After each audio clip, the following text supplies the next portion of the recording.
আসসালামু আলাইকুম। রাইটিংয়ের উপর আমরা অনেকেই খুব ভালো লিখে আসি। ভালো লেখার পরে ভালো নাম্বার আমরা পাই না। সো এটার জন্য কিছু বিষয় হচ্ছে দায়ী, লাইক কিছু ভুল করে থাকি আমরা, যার কারণে আসলে আমরা ভালো একটা স্কোর তুলতে পারি না। সো এমন হচ্ছে 5টা বিষয় নিয়ে হচ্ছে আলোচনা করব যে যে ভুলগুলো করলে আপনার রাইটিংয়ে স্কোর কমবে। প্রথমে হচ্ছে যে not answering the question, like আপনার কোশ্চেনে কী চাইছে সেটা যদি আপনি বুঝতে না পারেন, যদি আপনি র্যান্ডমলি লিখে আসেন, তাহলে কখনোই আপনি ভালো স্কোর তুলতে পারবেন না রাইটিংয়ের মধ্যে। সো ভালো স্কোর তোলার জন্য অবশ্যই আপনাকে রাইটিং বুঝতে হবে। রাইটিং বোঝার পরে দেন হচ্ছে আপনাকে লিখতে হবে, রাইট? প্রশ্নের সব অংশের উত্তর না দেওয়া। সো আসলে আমরা যখন হচ্ছে একটা একটা কোশ্চেন লিখি, সো আমাদের কখন কী লিখতে হবে সেটা অবশ্যই আপনাকে জানতে হবে।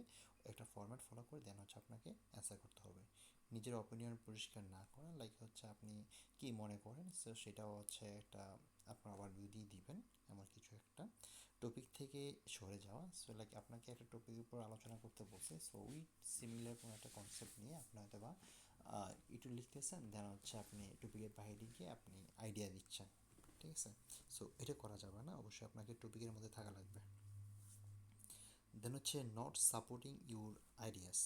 এখন এটা হচ্ছে সবচেয়ে বড় কমন একটা প্রবলেম, যে শুধু পয়েন্ট লেখা, কোনো এক্সপ্লেনেশন বা এক্সাম্পল না দেওয়া।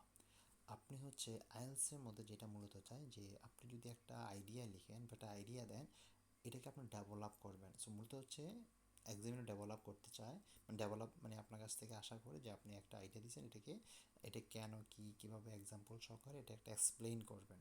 সো আমাদের অন্যতম কারণ হলো যে আমাদের এই আইডিয়াগুলো আমাদের ডেভেলপ হয় না। যদি আমরা আইডিয়াগুলো ডেভেলপ করতে না পারি, ডেভেলপ না হয়, তাহলে হচ্ছে কখনই আমরা ভালো স্কোর তুলতে পারবো না। সেই জন্য অবশ্যই আপনাকে যদি যখন হচ্ছে আপনি একটা আইডিয়া দেবেন, ওই আইডিয়াটাকে আপনাকে অবশ্যই ডেভেলপ করতে হবে। দেন হচ্ছে পোর অর্গানাইজেশন, লাইক প্যারাগ্রাফিং খারাপ। তারপর হচ্ছে প্যারাগ্রাফে অনেকগুলো আইডিয়া দেওয়া, তারপর সে আইডিয়ার মধ্যে লজিক্যাল ফ্লো না থাকা। যদি হচ্ছে আপনি যে আইডিয়াটা দিচ্ছেন, যদি এটা যদি আসলে লজিক্যাল না হয়, এবং কি আপনার যে টপিকটা আপনার আসছে, ওই টপিকের সাথে যদি এটা যদি না মিলে, আসলে এটা খুবই খারাপ দেখা যায়। সো আপনি কখনোই ভালো স্কোর তুলতে পারবেন না। এই জন্য অবশ্যই আপনাকে আইডিয়াগুলো অবশ্যই লজিক্যাল হওয়া লাগবে, এবং কি আপনি যে প্যারাগ্রাফ লিখতেছেন, সো এটা অবশ্যই সুন্দর হওয়া লাগবে, এবং কি আপনি যে আইডিয়াগুলো দিচ্ছেন, আইডিয়া অবশ্যই কানেক্টেড হওয়া লাগবে, কানেক্ট থাকা লাগবে, ঠিক আছে? আপনি যে আইডিয়াটা দিচ্ছেন, ওই আইডিয়ার সাথে আপনার টপিক মিল আছে কিনা সেটার উপর অবশ্যই ফোকাস করতে হবে। একটা গুড স্ট্রাকচার ফর্মটা আমরা এখানে দিয়ে দিয়েছি, লাইক ইন্ট্রোডাকশন দিবেন, তারপর হচ্ছে বডি 1 দিবেন, বডি 2 দিবেন, দেন হচ্ছে চাইলে অনেকে বডি 3 দিতে পারেন, লাইক দুইটা পজিটিভ একটা নেগেটিভ। যাই হোক, আমরা ওই টেমপ্লেটটা পরে আলোচনা করব, বা আমাদের অলরেডি আলোচনা করা আছে, বা আমি আবার এই বিষয়গুলো আমি একটু আবার চেঞ্জ করতেছি রিসেন্টলি। এগুলো হচ্ছে আবার আপডেট করে আমি শেয়ার করার ট্রাই করব। দেন কনক্লুশন, ঠিক আছে? সো আমরা একটা ফরম্যাট ফলো করে লেখার চেষ্টা করে থাকবো। আর আমি প্রত্যেককেই বলবো যে আসলে আপনারা হচ্ছে রাইটিংয়ে, আমি জানি ম্যাক্সিমাম স্টুডেন্ট আপনারা লিখেন না, জাস্ট আইডিয়া নিয়ে আপনার পরীক্ষা হলে চলে যান। বাট আপনি একটু বাসায় লেখার প্র্যাকটিস করেন, লেখায় প্র্যাকটিস করে দেন। এআই দিয়ে আপনি একটু চেক করেন কোথায় ভুল হয়েছে, এই কথা ডেভেলপ করা দরকার, বা কী কী পয়েন্টগুলো একটু অ্যাড করলে আপনার লেখাটা আরও স্ট্রং হবে। এগুলো আসলে এখন বর্তমান সময় এআই চলে আসে, সো আমরা যদি এগুলোকে ব্যবহার করতে পারি প্রপারলি, আসলে আমাদের কোনো টিচার লাগে না বর্তমান সময়। তো আমরা ইয়ে ব্যবহার করে আমরা অনেক ভালো ভালো জিনিস লিখতে পারি। বাট আমাদের প্রবলেম হলো যে আসলে আমরা নোট করতে চাই না। একটা নোট করে যদি আমরা পড়ি, তাহলে হচ্ছে আমাদের জন্য বিষয়গুলো ইজি হয়ে যায়, ঠিক আছে? সো একটু প্র্যাকটিস করেন বাসায়, এআইকে প্রপারলি ইউজ করেন।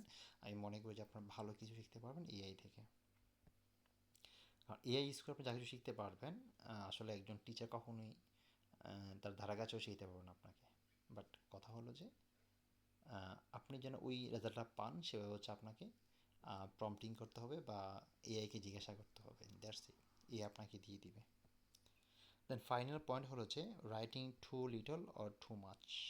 সো আসলে কখনোই বেশিও লিখবেন না, কখনোই অল্পও লিখবেন না। যদি আপনি কম বেশি লিখেন, দুটোই হচ্ছে আপনার রাইটিংয়ের উপর আপনার ইম্প্যাক্ট পড়বে, স্কোরের উপর আপনার ইম্প্যাক্ট পড়বে।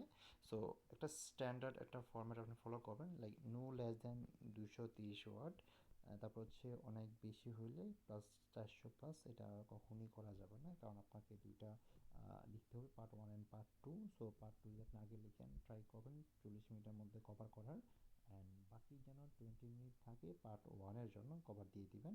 স্ট্যান্ডার্ড হচ্ছে লাইক আপনি 350 ওয়াট ইউজ করতে পারেন এরকম আশেপাশে, বাট বা হচ্ছে 320 এরকম কিছু একটা, এরকম ওয়ার্ড আপনি ইউজ করতে পারেন, এগুলো স্ট্যান্ডার্ড লেভেল। বাট কখনোই 400+ যাবেন না, 400+ মানে বেশি অতিরিক্ত, এটা লেখা উচিত না, কারণ ওদের একটা ফরম্যাট, ওরাও একটা স্ট্যান্ডার্ড ফরম্যাট আপনার কাছ থেকে চায়। সো আপনি যতই ভালো পারেন যে কখনোই 400 ওয়ার্ডের বেশি লিখবেন না, বাট এটা স্ট্যান্ডার্ডে থাকার চেষ্টা করবেন, দ্যাটস ইট।